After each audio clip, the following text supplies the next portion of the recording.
Y nos vamos a Brasil. Brasil desata las alarmas. Las variantes más peligrosas del coronavirus avanzan por el país. Las nuevas variantes del COVID, consideradas más transmisibles y peligrosas, continúan su avance imparable por Brasil y ya son predominantes en al menos un cuarto del país, que hace frente a la peor fase de la pandemia al registrar una media de más de 1.600 muertos diarios. Contenedores frigoríficos para almacenar cuerpos, ambulancias transformadas en improvisadas habitaciones de hospital, traslados de pacientes a miles de kilómetros de distancia. Las señales de un inminente colapso sanitario son cada vez más visibles en Brasil. Y estamos en contacto, Ezequiel, con Gustavo Segre de Brasil. Germán, perdón. Así es. Germán Segre, le damos la bienvenida aquí en Telediario Feral Modo Tarde para actualizar esta información. Muy buenas tardes. Hola Germán, ¿cómo estás? ¿Qué tal, Ezequiel, Julieta? ¿Cómo están ustedes y a toda la gente que nos acompaña? Muy bien. Bueno, para actualizar esta información, realmente un momento altamente crítico allí en Brasil con respecto a la pandemia, ¿verdad? Lamentablemente sí, muy triste y que va a empeorar en las próximas semanas. No hay cómo no. Si bien ahora volvimos a lockdown, tenemos 18 de las 26 provincias que componen la República Federativa de Brasil con una ocupación de camas de terapia intensiva superior o igual al 80%. Una vacunación que camina, hay 2 fábricas acá, pero mucho más lento de lo que precisaríamos, con lo cual es inminente realmente un colapso. Va, inminente, tendremos ahí 2-3 semanas por delante, pero sí, es muy difícil por una cuestión de cuentas que no se llegue a un colapso. Ajá. Y es cierto que esto que ya las nuevas cepas estarían presentes en al menos 7 estados de Brasil. Sí, es verdad, es la denominada cepa de Amazonas, que es bastante más contagiosa, se calcula que 2,2 veces más contagiosa que las otras y también más agresiva, lo que ha provocado, por ejemplo, aquí en San Pablo, desde donde les hablo, un aumento del 18,8% en la ocupación de camas de UTI en la última semana y 49% las últimas 3 semanas, y con gente más joven.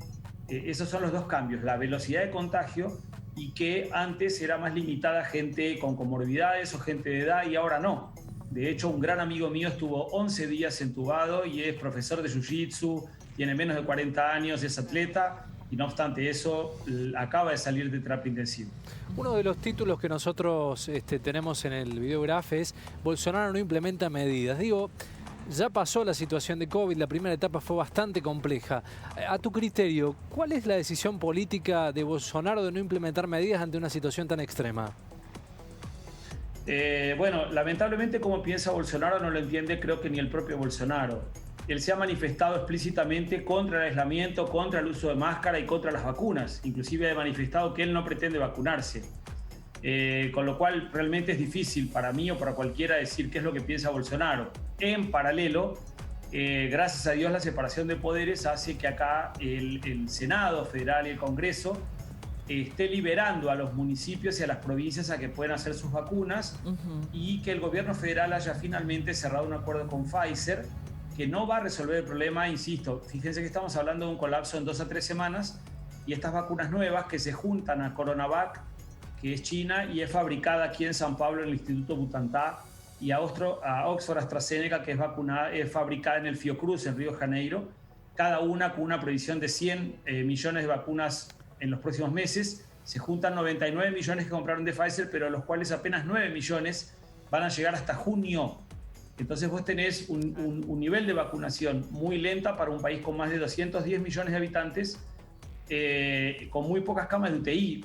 Y la gran diferencia con la etapa inicial que tuvimos el año pasado es que muy rápidamente muchos municipios y provincias generaron camas de atención, pero eran camas de enfermería, que son muy fáciles y muy rápidas de constituir. Aquí en San Pablo se hicieron más de 3.000 camas en 2 semanas, pero eso no sucede con una cama de terapia intensiva donde vos precisás otros equipamientos, tratar el aire, otro equipo, con otro tipo de entrenamiento, con lo cual lamentablemente, y de forma muy triste lo que digo, no hay escapatoria, el colapso va a venir.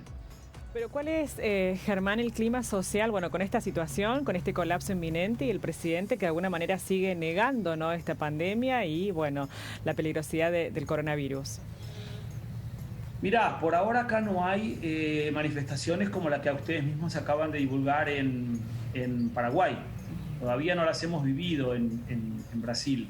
Hay manifestaciones aisladas, sobre todo de un grupo pequeño, pero que representa más o menos 25% del electorado, que son los fieles escuderos de Lula da Silva y del PT, y ahora inclusive más exacerbados porque acaba de salir una decisión de un ministro de la Corte que anuló 3 procesos, con lo cual mañana lo van a ver en todos los diarios.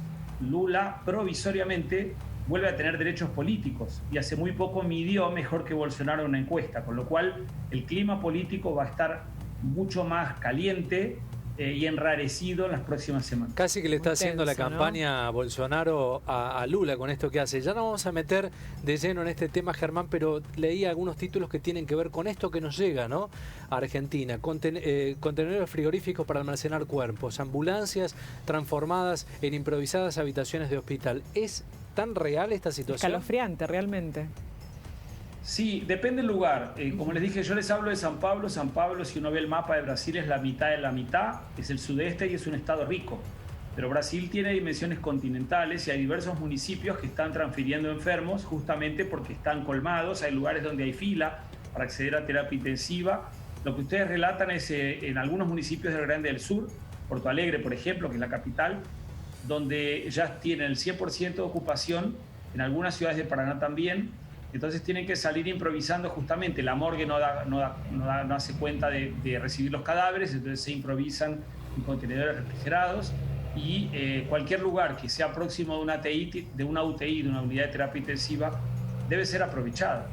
Entonces, lamentablemente sí es cierto lo que ustedes están diciendo, no refleja a Brasil, pero insisto, es muy difícil que cualquier cosa que uno diga refleje todo Brasil, pero sí diversos municipios brasileños están pasando por eso y el resto, calculo, y obviamente solo mi opinión personal, que lo pasaremos dentro de 3 o 4 semanas. ¿La gente continúa con algún tipo de medidas o ya está el hartazgo que es como que ha desechado cualquier tipo de medida preventiva? Mira, depende mucho también de la región. Aquí en San Pablo en este momento volvimos a la fase roja, que creo que es la fase 1 de ustedes ahí, donde la oficina, por ejemplo, acá tenemos un estudio de abogados y una empresa, tuvimos que cerrarla nuevamente, estuvo 9 meses cerrada, la habíamos abierto con 30-40% de la gente, volvimos a cerrarla hoy, es el primer día donde la gente no vino, volvió al home office, y de las 10 de la noche a las 5 de la mañana funciona como si fuese un lockdown, donde nadie puede circular. No existe una prohibición rígida como fue la Argentina, o no hay que tramitar un permiso. De hecho, yo puedo ir y volver de mi casa en el coche, no hay problema. Te piden sí la máscara. Los restaurantes volvieron a trabajar apenas en delivery. No hay más restaurantes abiertos, eso desde el sábado pasado. Y cada municipio acá desde el inicio de la pandemia puede legislar y tomar medidas específicas para sus municipios. Eso lo determinó la Corte Suprema hace más de un año. Entonces cada municipio se adapta a la realidad de ocupación de terapia intensiva, pero nuevamente vino Bolsonaro y dijo, él va a pagar un nuevo IFE, pagó durante el año pasado uno muy bueno de 9 cuotas, ahora va a pagar uno de, se calcula 3 o 4 cuotas, y manifestó en una declaración que el intendente que declare lockdown tendría que pagar el IFE de su plata. Obviamente que es inconstitucional tal medida y no la va a tomar.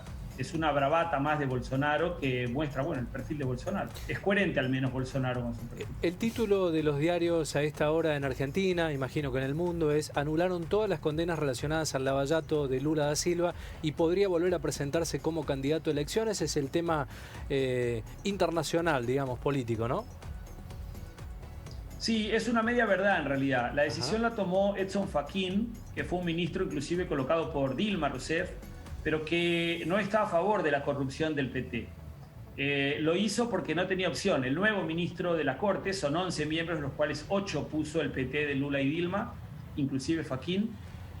Ha trabajado el presidente Bolsonaro ahí aliado con Lula da Silva por cuestiones políticas y de intereses. En el caso de Bolsonaro es proteger a sus hijos, atacar al exministro Moro, atacar a Lava Jato. Y han colocado ministros que se han aliado a otros que ya hacían parte del grupo de la línea de protección a Lula da Silva y al PT. Y estaba por ser votada acá en portugués se dice suspeição, sería la imparcialidad o no del exministro Moro y ex juez Moro como juez.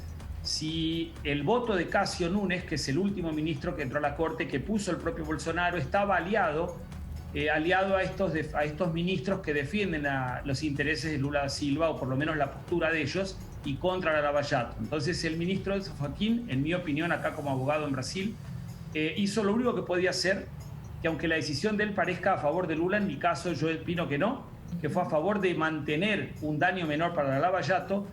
diciendo apenas que en 3 procesos de Lula, recuerden que Lula tiene varios procesos, en 3 de los procesos en los cuales ya está condenado, hubo una incompetencia territorial, o sea, fue juzgado en Curitiba y debería haber sido juzgado en Brasilia.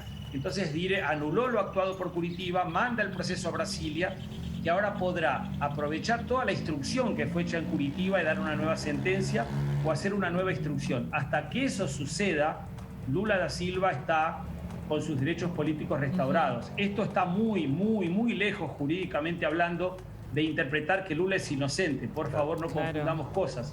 Y no estoy acá a favor o contra Lula, sino haciendo un análisis meramente jurídico. Muy bien. ¿Y esto que es tan reciente, qué repercusiones ha tenido allí en Brasil por el momento? Por ahora una caída de la bolsa del 3-4%, hasta lo estaba acompañando hace muy poco tiempo.